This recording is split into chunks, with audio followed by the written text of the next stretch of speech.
Deuxième méthode pour trouver la demande du consommateur. Demande de quoi? Eh bien tout simplement de bien X et de bien Y. C'est-à-dire quelles sont les quantités optimales choisies de X, c'est-à-dire de pizza, et Y de verre de soda. Il y a une deuxième méthode qui est la méthode du Lagrangien. Et cette méthode, c'est en fait un petit peu la même méthode que celle qu'on a vue dans la vidéo précédente, c'est-à-dire la méthode par substitution. Simplement, c'est une technique un petit peu différente où on va construire ce qu'on appelle un Lagrangien, c'est-à-dire on va construire une grosse fonction dont on va chercher le maximum. Et cette fonction, comment elle se construit? Alors, le Lagrangien, en général, on l'appelle grand L, comme ça. Et comment elle se construit? Eh bien ici, on va mettre en fait la fonction à optimiser, ce qu'on appelle la fonction objectif, à maximiser ou minimiser, auquel on va ajouter un lambda qu'on va appeler le multiplicateur de Lagrange. Et à ce lambda, on va le multiplier par, ici en fait, la contrainte réécrite. Donc, c'est une méthode de construction qu'il faut connaître un peu par cœur. Bon, c'est pour ça que c'est un peu dommage. Je préfère l'autre méthode qui est plus logique par rapport au cours. Évidemment, pour pouvoir faire la méthode du Lagrangien, il faut déjà commencer par écrire le programme. Quel est le programme du consommateur? Eh bien, le programme du consommateur, il consiste en quoi? Il consiste à maximiser son utilité, sa satisfaction. Ici, c'est 2x exposant 1 tiers, y exposant 2 tiers, sous la contrainte de budget. C'est-à-dire qu'il ne peut pas dépenser plus que son budget. Et son budget, il le dépense en pizza, xpx, quantité de pizza fois le prix du pizza. On a sa dépense totale en pizza, plus ypy. Vous retrouvez tout ce qu'on a écrit depuis le début de l'exercice. Ici, on a la fonction objectif. La fonction objectif, c'est-à-dire ça. Et ici, on a la contrainte, c'est-à-dire ça.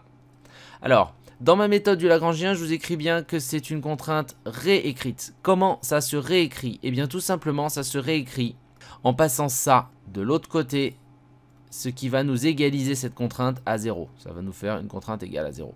Donc, en fait, si on la réécrit, la contrainte réécrite, ça nous donne R moins x px moins, puisqu'on passe aussi ypy de l'autre côté, ypy égale 0. Voilà ma contrainte réécrite. Donc construisons notre Lagrangien. On a tout pour construire mon Lagrangien. Grand L est égal à ma fonction objectif, 2x 1 tiers, y 2 tiers, plus lambda, mon multiplicateur de Lagrange, que multiplie ma contrainte réécrite, r moins x px moins y py. Et je ne mets pas égal à 0 dans ma contrainte réécrite. Vous voyez, là j'ai réécrit ma contrainte en mettant égal à 0. Et bien ici, dans mon Lagrangien, je ne mets pas ma contrainte égale à 0. Ça n'aurait pas trop de sens d'écrire L égale 2x plus lambda égale 0 à l'intérieur d'une parenthèse. Ça veut rien dire. Bien, une fois que j'ai mon Lagrangien, qu'est-ce que j'en fais? Eh bien, je vais le dériver pour trouver son maximum. Je vais le dériver par rapport à 3 variables qui sont les 3 variables de mon problème. Je vais le dériver par rapport à x. Vous voyez, j'ai des x ici, j'ai des x ici. Je vais le dériver par rapport à y. J'ai un y là, c'est l'autre variable, hein, puisque je cherche les quantités optimales de y, de verre de soda, les quantités optimales de x, les parts de pizza. Mais je vais aussi, pour respecter ma contrainte de budget, le dériver par rapport à lambda. Donc je vais le dériver par rapport à ces 3 variables. Et en dérivant par rapport à ces 3 variables, en annulant la dérivée, puisque je cherche un maximum, eh bien, tout simplement, je vais trouver la solution de mon problème avec 3 équations, 3 dérivées à 3 inconnus. On commence par la première, qu'on va appeler petit 1. D Lagrangien sur D rond x. Et cette première dérivée doit être égale à 0, puisqu'on cherche le maximum. Alors, on va dériver ça. Ça, on l'a déjà fait dans les questions précédentes, en fait. Hein. Donc, j'ai mon 1 tiers qui passe ici, de multiplié par 2x 1 tiers moins 1. Puisque mon petit a, il passe là, puis après, c'est moins 1. Et je laisse y 2 tiers. Donc ça, c'est pour la première partie. Ça, c'est la dérivée par rapport à x. Ensuite, j'ai une autre partie dans mon Lagrangien plus lambda R. Si je distribuais mon lambda, ça ferait lambda R moins lambda x px moins lambda y py. Bien sûr, lambda R et lambda y py ne dépendent pas de x. Donc, on ne va pas les dériver. Ça ne nous intéresse pas. Par contre, on va se retrouver quand même avec moins. Si je distribuais ici mon lambda, j'aurais ici moins lambda. Je vais écrire ici moins lambda x px. Et ça, il faut le dériver par rapport à x. Donc, si je le dérive par rapport à x, je vais me retrouver avec moins lambda px. Moins lambda px. Voilà, j'ai ma dérivée ici de mon Lagrangien par rapport à x et je l'annule. Égale 0. Si je la réécris, réécrivons-la rapidement. Donc, ça fait 2 tiers. X exposant 1 tiers moins 1, ça fait x exposant moins 2 tiers. Puisque 1 tiers moins 3 tiers, ça fait moins 2 tiers. Y 2 tiers égale lambda px. Voilà ma première équation. Deuxième équation. Eh bien, je vais faire donc mon Lagrange, je dérive mon Lagrangien par rapport à y cette fois-ci. Et je cherche le maximum, donc je l'annule. Donc, bah, c'est la même chose. Hein. On se retrouve avec 2 tiers que multiplie 2 fois x exposant 1 tiers.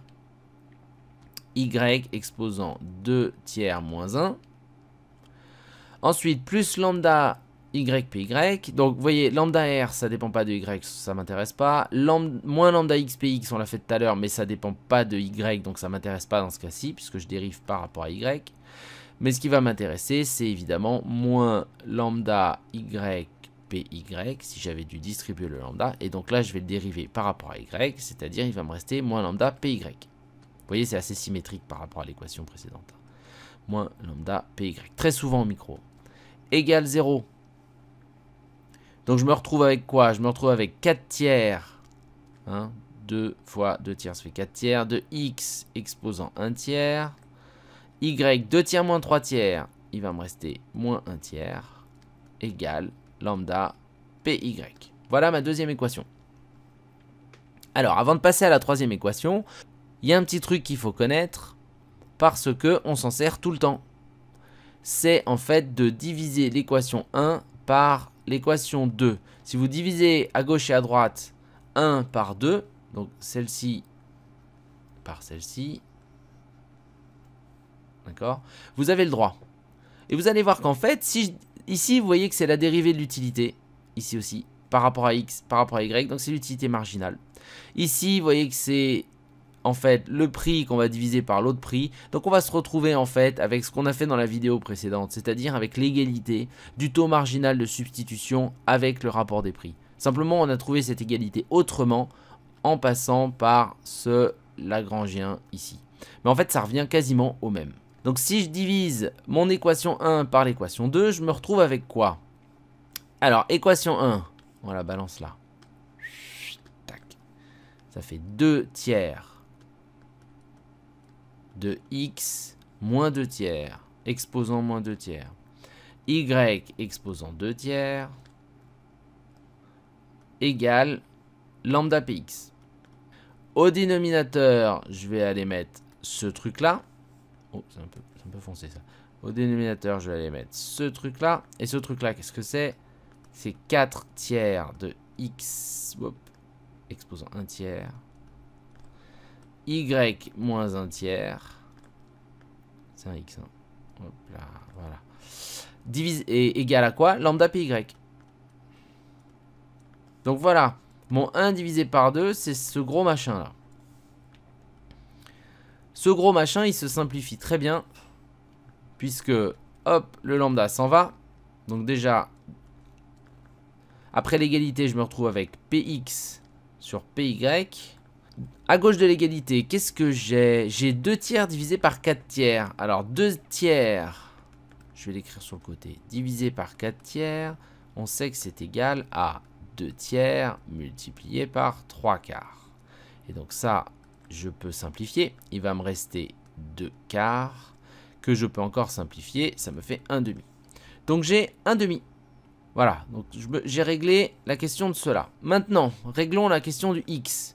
X moins 2, donc j'ai x exposant moins 2 tiers divisé par x exposant 1 tiers. Je le fais sur le côté ici. Hein.